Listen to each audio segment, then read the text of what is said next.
वर्तमान समय में सभी लोग भिन्न भिन्न कारणों से दुखी हैं और सभी दुखों का मूल कारण है ममता।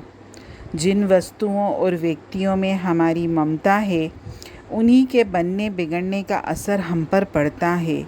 संसार में असंख्य वस्तुएं और व्यक्ति हैं, पर उनके बनने बिगड़ने, जीने मरने का असर हम पर नहीं पड़ता। इसीलिए किसी भी वस्तु, किसी भी व्यक्ति में ममता मत करिए, फिर दुख कभी नहीं आएगा। कभी विचार तो करिए कि जितनी भी वस्तुएं और व्यक्ति हैं, वे सब की सब मिलने बिछड़ने वाली हैं। पहले वो हमारे साथ नहीं थे, पीछे वो हमको मिल गए और भविष्य में वे सदा हमारे साथ नहीं रहेंगे। एक दिन वे हमसे बिछड़ जाएंगे अथवा हम उनसे बिछड़ जाएंगे। इसीलिए मोह ममता से जितना हो सके दूर रहना चाहिए, क्योंकि संसार का कोई भी संबंध सदा रहने वाला नहीं है। सभी संबंध आज हैं, कल छूट जाएंगे। जिसका संयोग हुआ है उसका वियोग अवश्य होगा। अतः जो भी संबंध है उनके प्रति केवल अपनी कर्तव्य का पालन कर दें, उनकी सेवा कर दें और उनसे बदले में कोई आशा न रखें। अगर कोई व्यक्ति किसी अपने को खोता है, वो बहुत दुखी हो जाता है, क्योंकि दुख का मूल कारण ममता ही होता है। उस व्यक्ति में उसकी ममता होती है, इसीलिए वो बहुत दुखी रहता है। तो इस संसार में डेली न जाने कितने लोग मर रहे हैं। जो मरते हैं वो भी तो किसी न किसी के अपने ही होते हैं। फिर उनका शोक हमको क्यों नहीं होता? इसलिए नहीं होता कि उनमें हमारी ममता नहीं है, हम उन्हें अपना नहीं मानते हैं। वास्तव में हमारी ममता ही हमको दुख देती है। राजा चित्रकेतु का जब पुत्र मर गया तो उन्हें बड़ा शोक हुआ, बहुत दुखी हुए वो। तो उनका दुख मिटाने के लिए, उनका शोक मिटाने के लिए नारद जी ने आकर उन्हें उपदेश दिया। फिर भी राजा चित्रकेतु का शोक नहीं मिटा। तब नारद जी ने अपनी शक्ति से उनके पुत्र की मृत आत्मा को बुलाया और उससे कहा कि देखो, तुम्हारे पिताजी कितनी दुखी हो रहे हैं और तुम इन्हें छोड़कर चले गए। पुत्र बोला कि कौन किसका पुत्र है और कौन किसका पिता? मैंने अब तक न जाने कितनी योनियों में जन्म लिया है और उन सब योनियों में मेरे माता पिता हुए हैं। मैं इनमें से किस किस को अपना माता पिता मानूं? ये तो केवल अपने मोह के कारण, अपनी ममता के कारण दुखी हो रहे हैं। ये भागवत कथा में दृष्टांत लिखा हुआ है और ये सत्य भी है कि वास्तव में हमारा ये जो दैहिक रिश्ता है, ये हमारा आत्मा का तो किसी से कोई संबंध नहीं, कोई पति नहीं, कोई पुत्र नहीं। लेकिन हमने ये जो देह के संबंध बनाए हैं, ठीक है, संसार में देह धारण किए आत्मा ने संबंध तो बनेंगे, लेकिन इन संबंधों के प्रति केवल और केवल मेरा कर्तव्य पालन है। इनमें मुझे अटकना नहीं है, इनमें मुझे ममता नहीं रखनी है। क्योंकि इस संसार में हर मनुष्य आया अकेला है, जाएगा भी अकेला ही। तो बीच का जीवन जो मुझे सबका साथ मिला है, सिर्फ और सिर्फ जीवन जीने के लिए, बस, इससे ज़्यादा नहीं। आज नहीं कल सब बिछड़ेंगे, चाहे सामने वाला जाए चाहे हम जाएं। इसके अलावा जीवन के ये तो जो भी है, जीवन मृत्यु जो अटल सत्य है, ये तो ठीक है। इसके अलावा भी तो हम छोटी छोटी बातों पर दुखी होते हैं, उसमें भी ममता ही है मूल कारण। ये तो चलिए बहुत थोड़ी सी गहरी बात है, इतना आसान नहीं है इस मामले में ममता को छोड़ना। हर कोई व्यक्ति मोह में अटका ही हुआ है।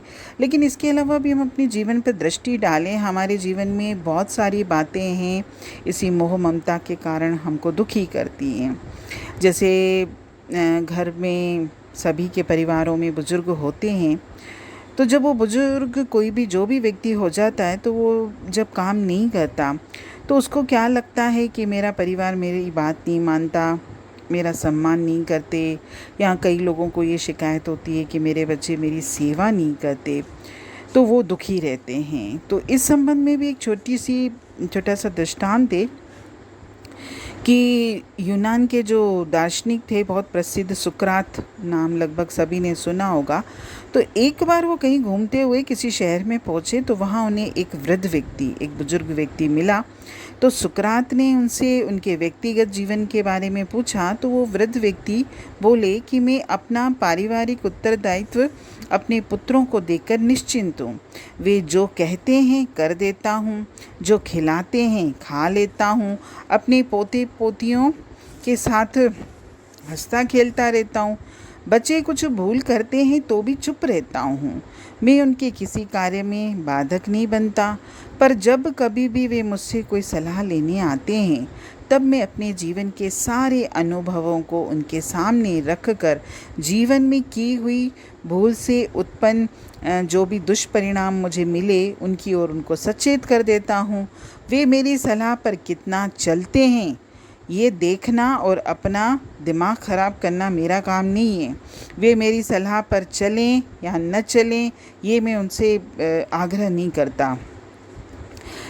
परामर्श या सलाह जब मैंने उनको दी, इसके बाद भी अगर वो कोई भूल करते हैं तो मैं चिंता नहीं करता। इसके बाद भी अगर वो फिर से मेरे पास आते हैं तो भी मेरा द्वार उनके लिए हमेशा खुला रहता है। उनके मार्गदर्शन के लिए हमेशा मैं तैयार हूँ। फिर से मैं उनको अच्छे से सलाह देता हूँ और बस मैं फ्री हो जाता हूँ। तो जब उस बुजुर्ग की बात सुकरात ने सुनी तो वो बहुत प्रसन्न हुए। उन्होंने बोला कि वृद्धावस्था में जीवन कैसे जिया जाए ये तो आपने मुझे भली भांति समझा दिया, और ये सत्य भी है जो अभी दृष्टांत में जो बुजुर्ग ने इतनी सारी बातें बोली सुकरात से, रियल में भी अगर हमारे बुजुर्ग ऐसे ही करें तो देखिएगा, ना तो बुजुर्ग दुखी होंगे ना उनके बच्चे दुखी होंगे, दोनों पीढ़ियां ही खुश रहेंगी। तो हमें अपनी सोच को, अपने स्वभाव को भी थोड़ा बदलना पड़ेगा। इसके अलावा दुख का एक और कारण है पैसा।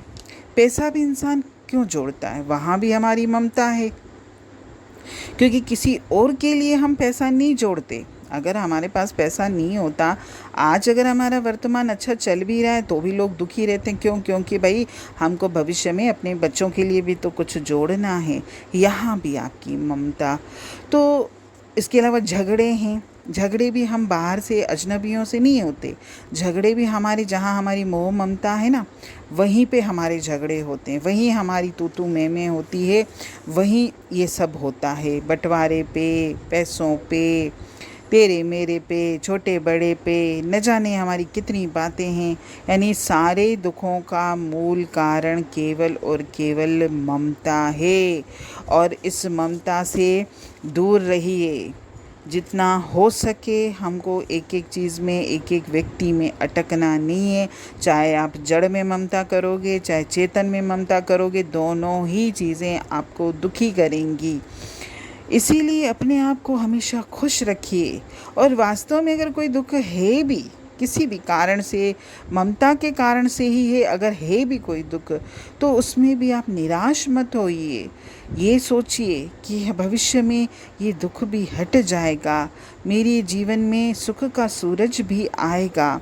कभी भी निराश ना होइए और हमेशा अपने आप को खुश रखिए, आनंदित रखिए। देखिए आपके अपने भी खुश होंगे, आपसे दूसरे भी खुश होंगे। हरि ओम।